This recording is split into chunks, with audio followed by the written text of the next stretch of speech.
Արև Մինասյան, դուր ներկայացնի Ավետիք Իսահակյանի մանկությունից դպրոցական կյանքից մի փոքրիկ ուղի։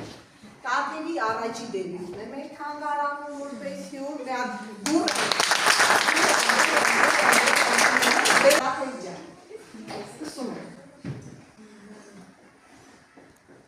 Բարև ձեզ սիրելի հյուրեր, այսօր ես ուզում եմ ձեզ ներկայացնել մի փոքր հուշ Ավետիք Իսահակյանի մասին։ Ավետիք Իսահակյանը շատ էր սիրում լսել մարդկանց պատմությունները։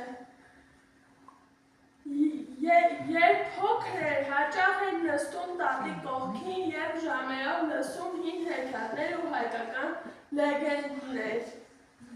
Այդ հեքիաթների կերպարները հետո շատ անգամներ հանդիպեցին նրա գրքերում։ Մի օր, երբ նա դեռ պատանի էր, ուսուցիչը հարցնում է. «Ով է ուզում, որ մի գեղեցիկ բանաստեղծություն կարդանք»։ Իսահակյանը ժպտում է և ասում.